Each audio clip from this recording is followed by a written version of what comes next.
there. I'm Cindy Linden, and this is a Cookalong podcast quick bite. Today I want to talk about pepper. I grew up with ground black pepper in a shaker.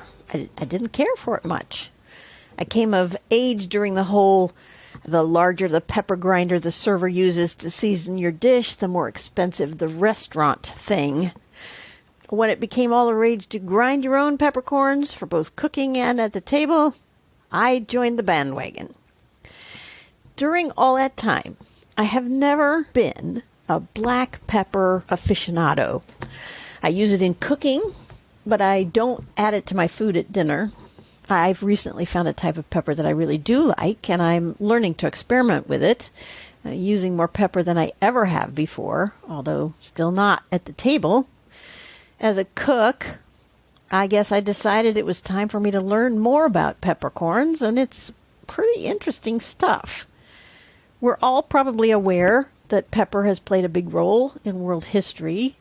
I learned the other day that in 408 AD, the Goths demanded pepper as part of their tribute when they laid siege to Rome.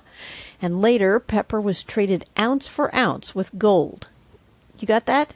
Ounce for ounce with gold, and used as currency to pay their rents or their taxes or dowries for young ladies getting married or whatever. It's been the motivation for domination of many smaller countries of the world by the larger countries of the world because once tasted, everyone wanted it. It was capable of hiding a whole lot of food shortcomings, both when things were too bland and overripe, shall we say, and starting to smell, just bad. All true peppercorns, it turns out, grow in clusters like grapes on the Piper nigrum spice plant, which is a perennial climbing vine native to India's Malabar coast. Its little tendrils bear these peppercorn clusters on dense, slender spikes, and the pepper berries turn a yellowish red at maturity, like red currants. Pepper is, of course, the world's most popular spice, and you know what? It's even good for you. It's good for your digestion because it stimulates your gastric juices. Although it's mostly used in savory foods, it can also show up sometimes in baked goods like sweetbreads and cakes, and some people like it with fruit. It brings out the flavor of other spices, and it retains its own flavor really well during cooking. Unlike some things, which if you put them in too early, the smell and the taste are going to kind of vanish by the time you serve it. Pepper doesn't do that. The best quality pepper is Indian Malabar, which is the kind I recently started using. I did not know it was the best quality pepper. It just was the one that I found that I prefer over what I've had before. It's got kind of a fruity aroma and a clean bite, and it's not too hot and not too dominant of a flavor. The Tellicherry peppercorn of India is best known for its balanced flavor and its fine aroma, which is described by some people as warm and woody and lemony. It's the most common whole peppercorn grade because it has the largest berries, so it makes it less expensive, right? It's good stuff, but it's too peppery for me. Pepper has different characteristics based on its different places of origin, and it is classified according to where it's grown. The flavor is determined by its essential oil content, which is in the skin, while the content of its piperine accounts for its bite or its heat, if you want to call it that.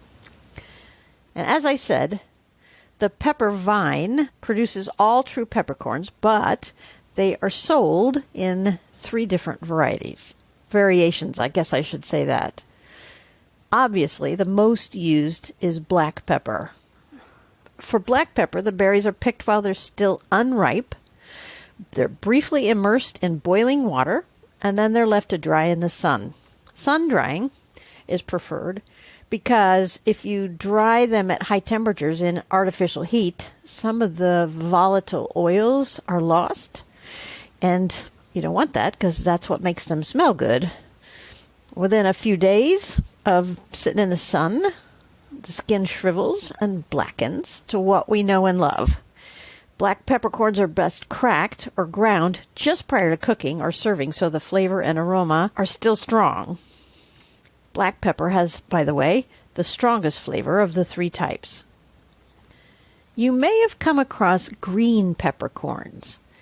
Green peppercorns are the unripe seeds of that same pepper spice plant. In other words, the same peppercorns are picked while they're still unripe, and then they're immediately soaked in brine.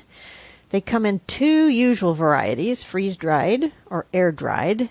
And apparently, although I've never seen these, you can find them packed in brine or water or vinegar. And then they're, I don't know, I picture them like capers, like a condiment you keep in your refrigerator. But I haven't done that, and nor have I seen them, as I said. The green variety, when it's dried, has a mild, fresh, and almost kind of herby quality that pairs well with vegetables and poultry and seafood. It's less pungent than the black, and it has a more subtle flavor. And this may be of interest. They seem to taste salty. So green peppercorns can be a great flavor booster for those of you who might be watching your sodium intake. I have people ask me all the time what to use when you can't have salt anymore. This is one possibility. You're probably also aware of white pepper, which is mostly used in pale sauces and cream soups so that the creamy look of the recipe isn't messed up by a bunch of black specks. It is the same fruit left longer on the vine and allowed to fully ripen, and they get picked when they're yellowish red.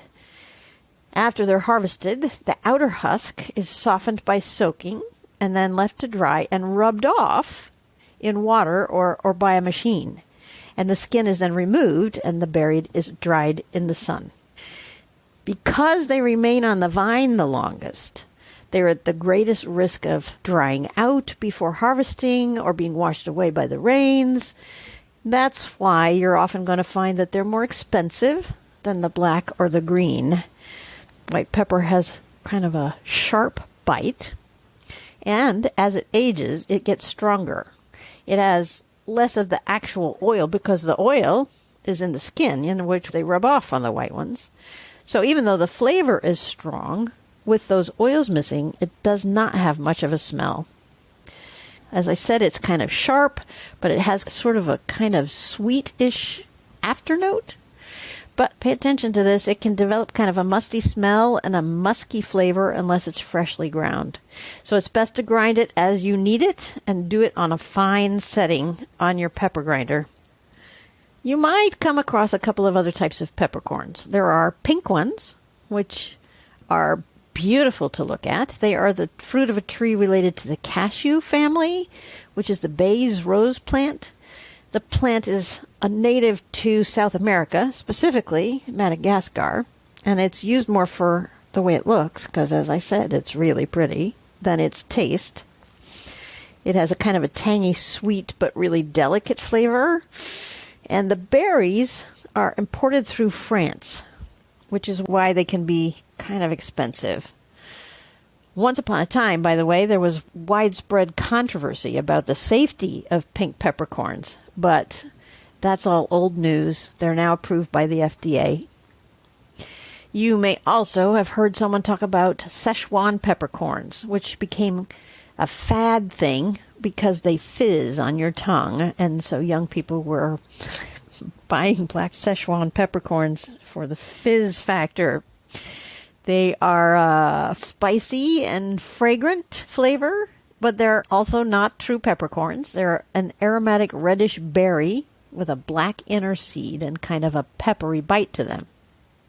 Now, after all this, you may be wondering how important it is to grind your own pepper. Like, can you just get by with the ground pepper you've always used in your kitchen and on the table?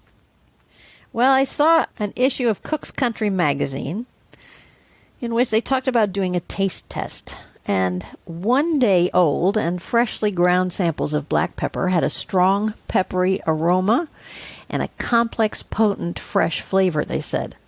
But older samples tasted muted, and that's because once you grind it, the aromatic compounds had begun to dissipate, and so it was just less of everything that pepper can be.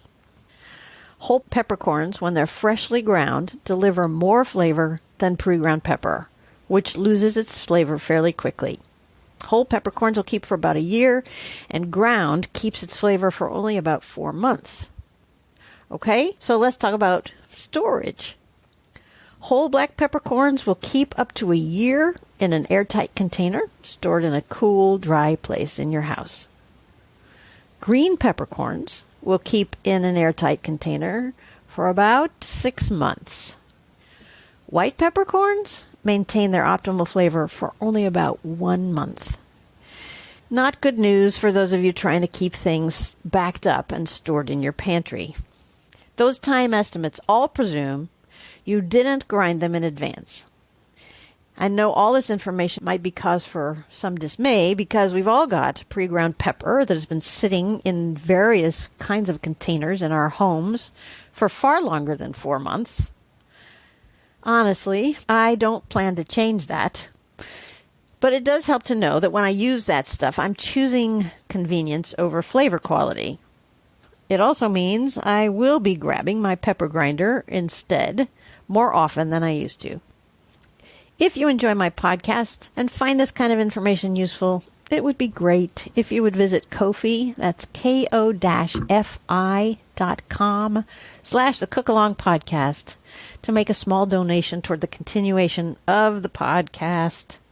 Tune in 2 weeks from today for another quick bite, and remember to check in next Saturday for a brand new recipe podcast. Until next time, happy cooking!